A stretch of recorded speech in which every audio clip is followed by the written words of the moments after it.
قرآن پاک اللہ رب العالمین کا کلام اپنے پڑھنے والوں کے لیے سراسر ہدایت، سکون اور تسلی کا ذریعہ ہے۔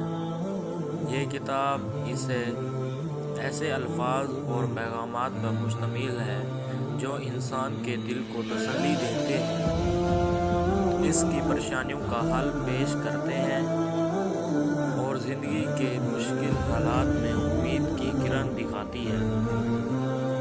ان میں سے ایک خوبصورت تسلی سورۃ یاسین کی آیت نمبر 76 میں موجود ہے۔ فَلَا يَحْزُنْكَ قَوْلُهُمْ، تو ان کی باتوں سے غم زدہ مت ہو۔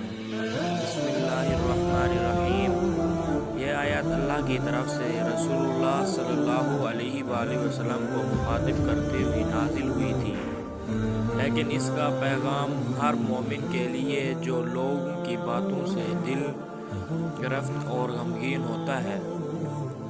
اس آیت کا تعلق اس وقت سے ہے جب کفار مکہ نبی کریم صلی اللہ علیہ وآلہ وسلم کی نبوت کو جھٹلا رہے تھے۔ آپ صلی اللہ علیہ وآلہ وسلم کی باتوں کا مذاق اڑا رہے تھے اور آپ کی دعوت توحید کو رد کر رہے تھے۔ یہ رویا صرف آپ صلی اللہ علیہ وآلہ وسلم کے لیے ہی نہیں بلکہ ہر نبی کے لیے آزمائش کا حصہ رہا ہے۔ اللہ نے رسول اللہ صلی اللہ علیہ وآلہ وسلم کو تسلی دی کہ ان کے اقوال اور رویے آپ کو غمزدہ نہ کریں، کیونکہ یہ لوگ حقیقت سے دور اور اپنی جہالت میں مبتلا ہیں۔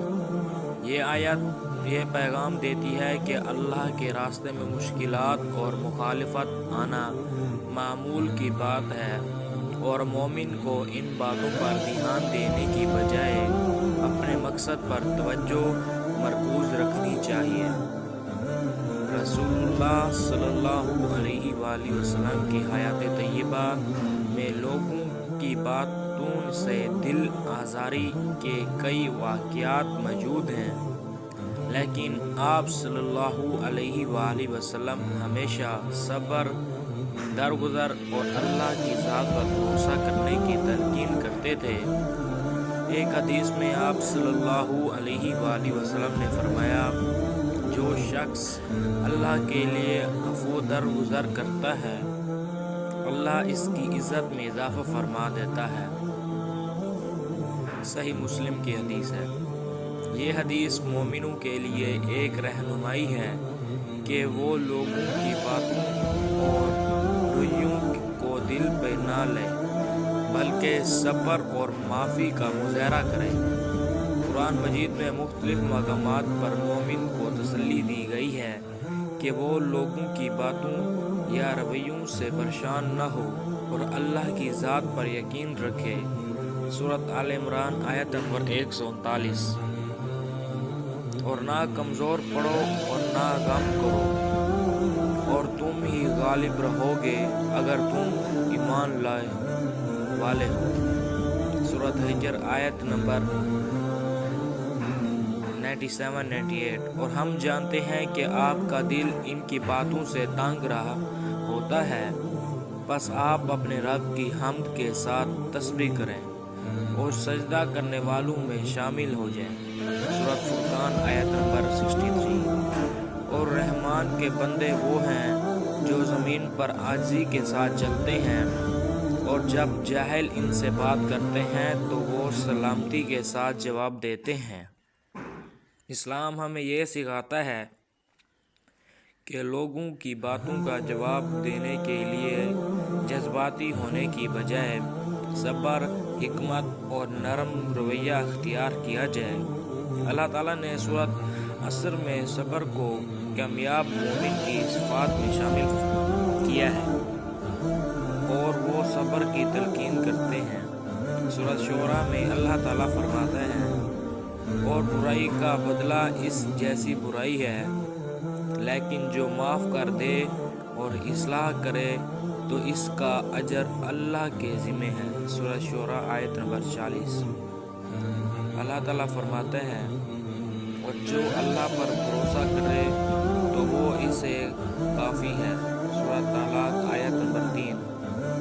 اگر آپ کا مقصد اللہ کی رضا ہے تو لوگوں کی باتیں بے معنی ہو جاتی ہیں۔ لوگوں کے اقوال اور رویے آپ کو اپنے مشن سے ہٹانے کے لیے ہوتی ہیں۔ اللہ نے فرمایا، اور جو شخص اللہ کے راستے میں جد و جہد کرتا ہے وہ اپنے لیے ہی کرتا ہے۔ العنکبوت آیت نمبر 6۔ سورۃ رعد میں فرمایا گیا، یاد رکھو دلوں کا سکون اللہ کے ذکر میں ہے۔ الرعد آیت نمبر 28۔ لوگوں کی تنقید کو اپنی اصلاح کے ذریعے بنائیں اور اپنی شخصیت کو مزید بہتر کریں۔ رسول اللہ صلی اللہ علیہ وآلہ وسلم نے نہ صرف لوگوں کی باتوں پر صبر کیا بلکہ ان کے حق میں دعا بھی کی۔ طائف کا واقعہ اس کی بہترین مثال ہے، جہاں آپ صلی اللہ علیہ وآلہ وسلم پر پتھر برسائے گئے، لیکن آپ نے دعا کی، اے اللہ ان لوگوں کو ہدایت دے، یہ نہیں جانتے۔ وَلَا يَحْزُنْكَ قَوْلُهُمْ صرف ایک جملہ نہیں بلکہ ہر مومن کے لیے ایک پیغام ہے کہ وہ اللہ کی ذات پر یقین رکھے، صبر کرے اور اپنی زندگی کا مقصد لوگوں کی باتوں کی بجائے اللہ کی رضا کو بنائے۔ یہ آیت ہمیں یاد دلاتی ہے کہ دنیا کے لوگ چاہے کچھ بھی کہیں، اگر ہمارا تعلق اللہ سے مضبوط ہے تو کوئی غم، کوئی پریشانی اور کوئی تنقید ہمیں متاثر نہیں کر سکتی۔ اللہ ہمیں قرآن کے ان خوبصورت پیغامات پر عمل کرنے کی توفیق عطا فرمائے، آمین۔